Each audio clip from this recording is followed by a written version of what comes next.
the previous video, we covered in detail the impact of resource and experience multipliers across both games and whether or not the territories and subregions are really worth defending or not.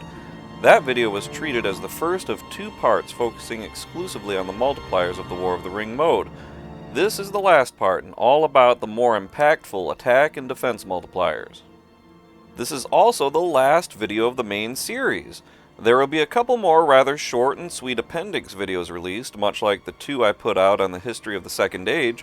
However, these new appendix videos will not be historical in nature, but rather about various mechanics I either didn't know about or didn't include in the main videos because of how long they were getting.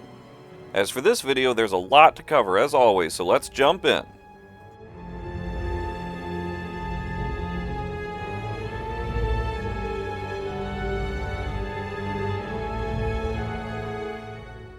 Perhaps the most multipliers to be found in either ROTWK or AOTR are attack and defense multipliers. In vanilla ROTWK, attack and defense multipliers play a more direct role than the other ones, and there are about twice as many as experience or resource multipliers. In ROTWK, there are 10 territories which provide attack and defense bonuses, which total up to 25% attack and 25% defense, which for the vanilla game is actually pretty decent. But you can see that the War in the North scenario certainly offers far more than the War in the South. The 10% total defense and only 5% attack in the Southern scenario simply don't really add up to anything meaningful at all, so such territory bonuses are quickly overshadowed in the vanilla game. And if you decide to play the historical setting, well, you're not going to really fare that much better. So you can see in vanilla that these bonuses are virtually unimportant in the majority of the game. Now let's switch over to AOTR. You can see here that there are now 26 total subregions that provide attack and defense bonuses.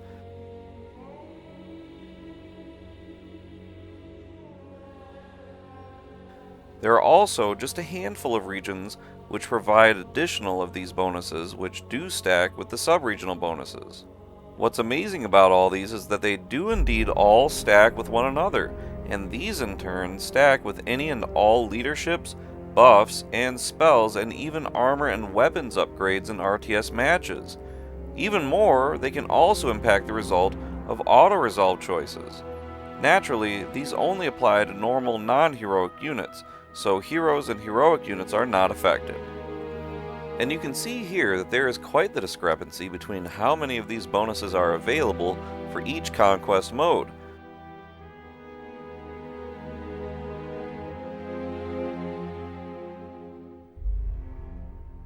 Northern Conquest clearly has more to offer in this regard than Southern Conquest. Keep in mind, however, that this applies only to the open game version of Northern Conquest, not the historical version. As you can imagine, these can be huge boosts to every unit at once if you play skillfully enough to hold lots of these territories, very much tipping the game in your favor and rewarding grand strategy playstyles of careful planning and maneuvering over primarily amassing large armies, as in vanilla. And these bonuses apply to auto-resolve choices just as much as to RTS matches. So in short, in vanilla, they still only provide a slight edge at the end of the day, given how very few there are to be shared by up to 6 players, so still aren't really all that important sadly, and even less so depending on scenario being played. In AOTR, however, they make a world of difference. All 6 players can now be better accommodated with the number of these multipliers provided. This helps to complement the overhaul AOTR made to the attribute modifier system, which I covered in incredible detail elsewhere on my channel in the attribute modifier playlist.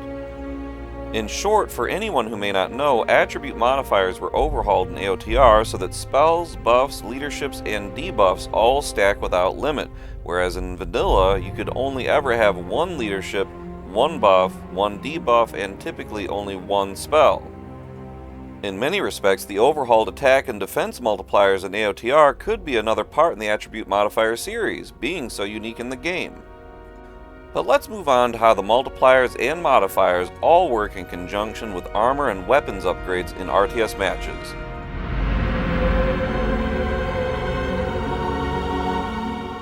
So just how much of an impact can these bonuses make in RTS matches especially? Well, I asked this especially in light of upgrading troops with armor and weapons, so let's find out. Looking at the code of the games a bit, if you go to the armor.ini file for each unit, you'll see that every unit in the game has an armor percentage, which is different obviously if he has upgraded armor. You can see that many of these armor types offer a whopping 200% or more increase to armor for the upgraded variants. And if you go to weapon sets, you'll see upgrades can add the same bonus. Weapon sets, by the way, are not found on the AOTR wiki page, but you can find them for individual units over in the weapon.ini files of the game. I have a tutorial on this elsewhere in my channel if you want to check it out. Realistically, depending on how many bots you're playing with and whether you're up against a human player too, what mode you're playing on, etc., most likely you're going to get a max of probably 20% to attack and or armor for a large chunk of your game, which could be quite challenging to hold. But let's just say you manage to keep enough territories to have 20% attack bonus only. You can just see that the red player's territories extend into Mordor to get the 20% attack bonus, and he decides to attack me once I get my Tier 2 structures and units going.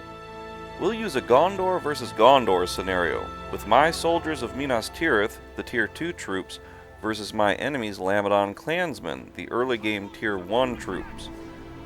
Both troop sets are level 1, neither side has any upgrades, but like I said, he has the 20% attack bonus. Normally, the soldiers of Minas Tirith would wipe the floor with the clansmen, no problem, and hardly any losses. But watch just what a 20% attack bonus by itself can do. Only 36 of 60 troops remain. The humble clansmen cut these guys down by about half. Quite impressive given their early game units. It takes a good while to get the soldiers of Minas Tirith.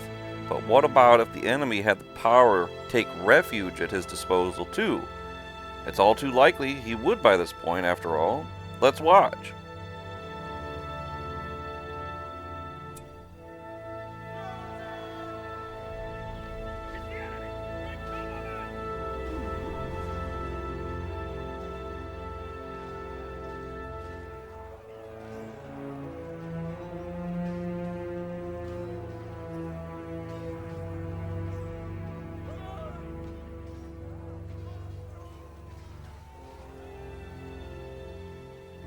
Amazingly, he wins with just 8 troops of 60 remaining. Just 2 sizable buffs was enough to humble my Tier 2 troops.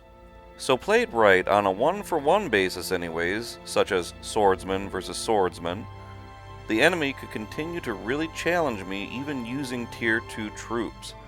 I would have to make sure to be careful enough to use my own Take Refuge power to counter this effectively. And naturally, it would only get worse if he had heroes like Denethor or Imrahil buffing his troops. However, stacking bonuses on early game troops can be very unusual in War of the Ring mode.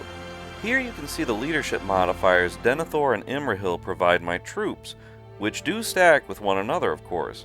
Note that Denethor is at level 1 here, so he won't be providing the bonuses to damage he would at level 3. Once again, we'll be in the same scenario where the red player has the sub-regions for the 20% attack bonus.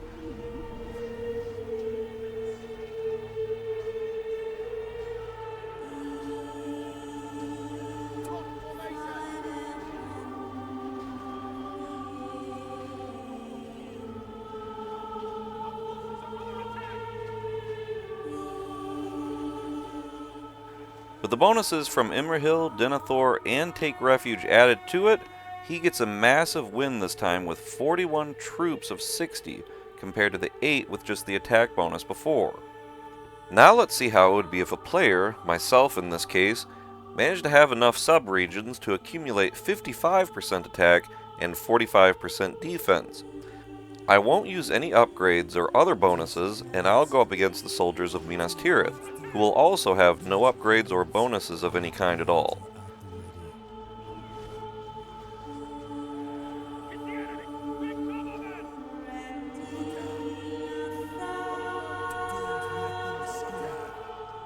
Even with 55% attack and 45 defense only, no other bonuses, upgrades, etc., I win with only 15 of 60 troops.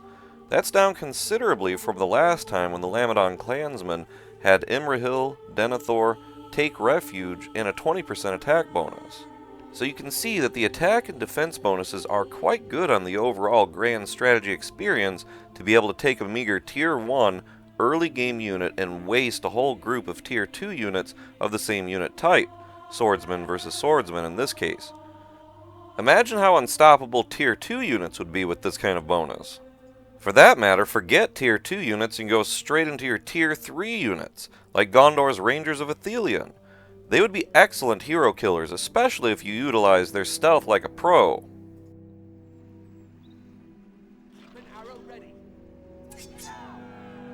The enemy's upon us, men! The enemy's upon us! Prince of Dol Amroth is dead! What treachery is this, man? But working hard enough to acquire and hold all the territories necessary to get such a high bonus will never outdo the handful of areas you'll get to use your heroes in to buff those troops out most, especially if you have more than one hero in a key territory, such as a choke point territory or fortress. Attack and defense bonuses are crucial for the win on the broader scale, given how heroes are so limited, especially if you can time your spellbook powers like Take Refuge just right in order to have a great stack with the attack and defense bonuses. But what about the all-powerful armor and weapons upgrades? Remember, upgrades provide 200% to weapon and armor. Here we have a plus 40% to attack and defense for my soldiers of Minas Tirith versus my enemy's same units. I have no upgrades or bonuses, but he has only upgrades. My troops are level 1 and his are level 2. Let's watch.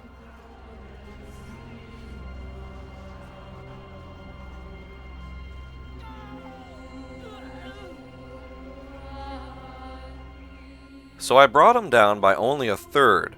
If I was up against regularly upgraded armies without upgrades of my own, I would be very hard pressed, having to rely too much on my own powers and heroes or units all combined to match the armor and weapons upgrades. And of course, if he uses his own heroes and powers, I stand no chance, at least not on a one-for-one basis with the same unit types duking it out. All of this is to say, don't assume that because you've put in so much time and energy into taking swaths of subregions to gain high bonuses that somehow nullifies the simple, quick, and free upgrades from fortresses.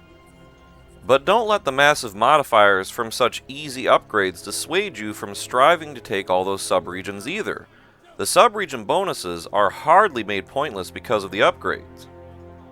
Armor and weapons upgrades may be extremely powerful for little effort, but the catch is, you can only upgrade a limited number of units at a time, and then of course only on territories which have an expensive fortress. Fortresses are 1,500 each and take 2 turns to build. Depending on how the game is going, each fortress can take a lot of effort to get, especially since you'll be wanting to hold such territories and protect such investments from enemy attack. Furthermore, units have to be siphoned to these areas with fortress build plots, which can hold up better strategies and slow that enemy down potentially quite a number of turns, even more so given it takes a whole turn just for those select units to be upgraded. This all means that targeting territories with fortresses should be something of a priority, especially if you see your enemy regularly amassing his troops on such plots. And this forces his hand even more to protect them and limit those upgrades on a broader scale, whereas you, the savvy player, who likes taking territories fast, will have a universal bonus across all your armies. So, getting back to the attack and defense bonuses. While they are not what armor and weapons upgrades are, given the aforementioned limitations on said upgrades, the universal attack and defense bonuses are game-changing, given they are instantly en masse. So I'm sure you can imagine a little what it would be like if you had weapons and armor upgrades and high attack and defense bonuses. So let's say you're playing against another player who underestimates or doesn't know the power attack and defense bonuses can have, and throws a large force at you, hoping to overwhelm you with just numbers. He has fully upgraded troops, knowing yours are fully upgraded too, so he brings in twice the number of troops. Let's see how much attack and defense bonuses can do for you. Ready.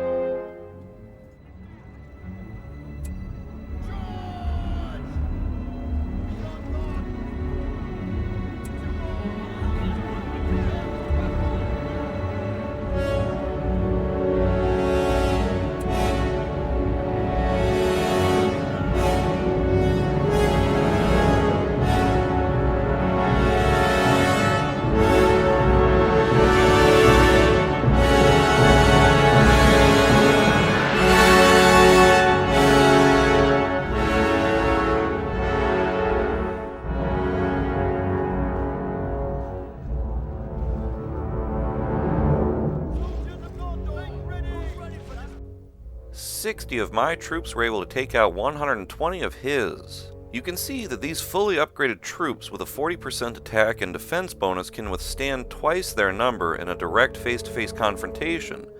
Naturally, if the enemy had decided to bring in the whole lot and flank me, it would have been a bit different. But what about if you've got heroes and powers to add to the mix? So let's say this continues on now. He sees that I'm vulnerable, having only swordsmen, so decides to throw 8 battalions of fully upgraded Honorian cavalry my way, which again outnumbers my swordsmen 2 to 1. And of course, swordsmen just melt to cavalry anyways. All my troops are still fully upgraded, but now I have the added benefit of Imrahil and Denethor to buff my troops out in addition to the 40% to attack and defense. Because he wants to rush me before I get either Boromir or Gandalf as reinforcements, I also don't have enough time to take refuge out of cooldown, but I do have my other buff ready. I'm also going to put these guys into their shield wall formation, which gives them plus 40% more armor. Let's see how I do.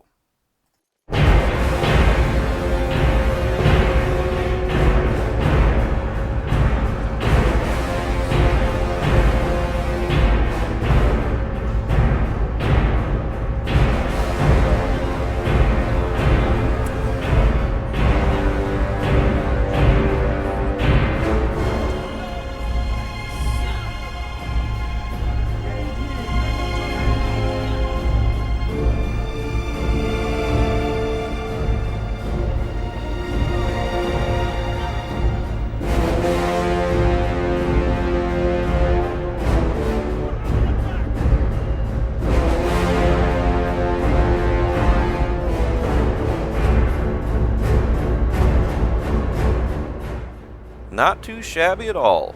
Attack and defense bonuses carry the day once more, even if I manage to lose about half my troops in the process. But this is what these kinds of bonuses can do in more asymmetrical matches. They provide that edge to give you the victory to keep on trucking, not just a sliver of hope. Otherwise, I would have lost the other half of my troops and this territory. Attack bonuses can work wonders on other asymmetrical battles, like cavalry versus spearmen. If you're going for a strong cavalry strategy, naturally your enemy will likely go for a lot of spearmen. Typically it's going to be a losing battle for you, obviously, even with lots of buffs. You can see here my enemy thought it had enough with the guard mode, take refuge, rallying call, and Denethor.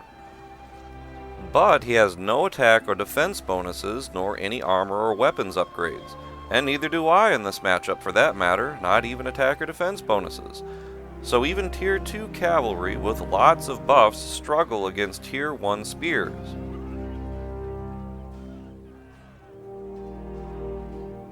We must find our advantage. Now let's see the same thing but with a 20% attack bonus for my enemy. He's red in this demonstration, so you can see he's gained way more territory while I'm still at no bonuses at all. I have a lot of spearmen, but I'll still stick with just 4 for this demonstration. You'll see my enemy has Imrahil, but for this demonstration he won't be in the battle to buff the troops. It was a worthy but flawed endeavor before with all those buffs for the enemy. But what if he had a mere 20% attack bonus added to all those buffs?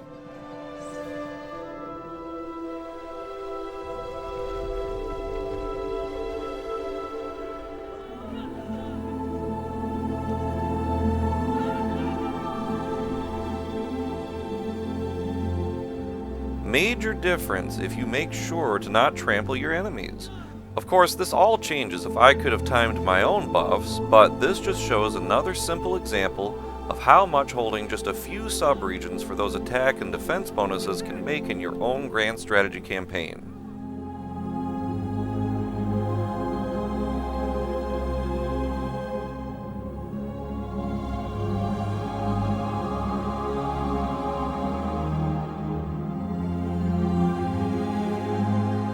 Here's a fun little section for you regarding attack and defense bonuses.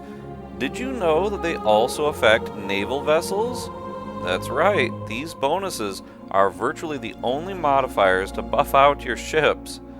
There are only two others that I am aware of: the Multiplier Expeditionaries, which are a special in-unit recruitable by all good factions from the region of ROTWK, and ROTWK's own personal ship, the Black Dread. The Multiplier Expeditionaries can give a buff of 33% to all ships' armor in a fairly massive radius for these units, ensuring that your ships when out to sea will be buffed. Hold their position.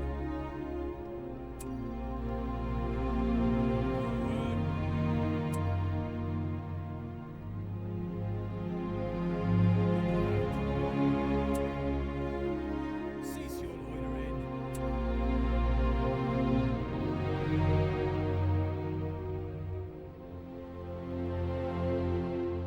And ROTWK's ship is one of the most unique units in the whole game, for obvious reasons.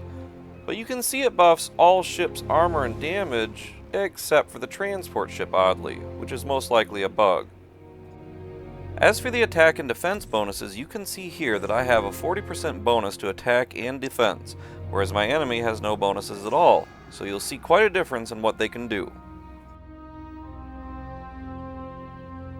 There they are. What should we do? It's the enemy! Make cover, men!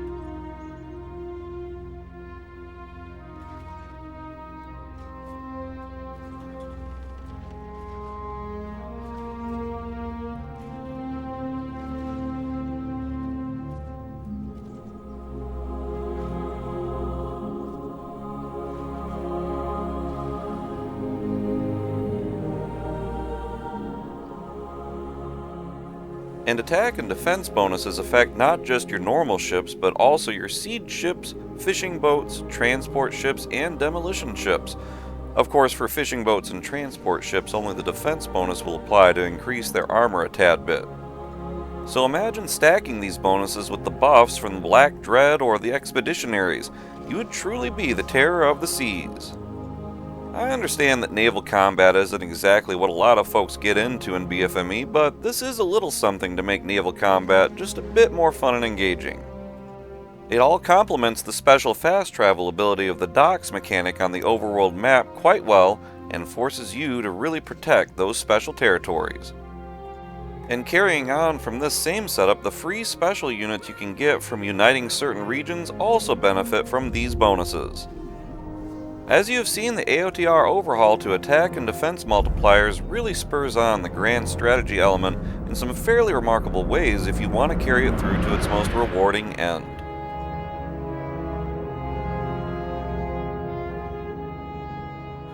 Having now explored all there is to offer on territory bonuses and multipliers, you can see that vanilla ROTWK has a much more simplified and streamlined approach when it comes to territory bonuses. The most valuable ones are the high treasure ones. Simple. And PowerPoint territory is a close second. Everything else seems more like it's kind of just tacked on without a whole lot of bearing on the outcome of any battle, just enough to provide a slight edge. The tacked on multipliers are a leftover artifact from BFME 2's very different version of the War of the Ring, which we'll cover in an appendix video later, so you'll understand a bit more then. But as for ROTWK, its own overhaul of BFME 2 has ultimately left vanilla War of the Ring mode feeling a bit disjointed or odd in many other respects. The free builders and free carryover in units are pretty cool though.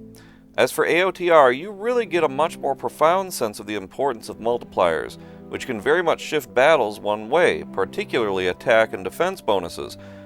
So it never feels like there's any real struggle over those, unlike in vanilla.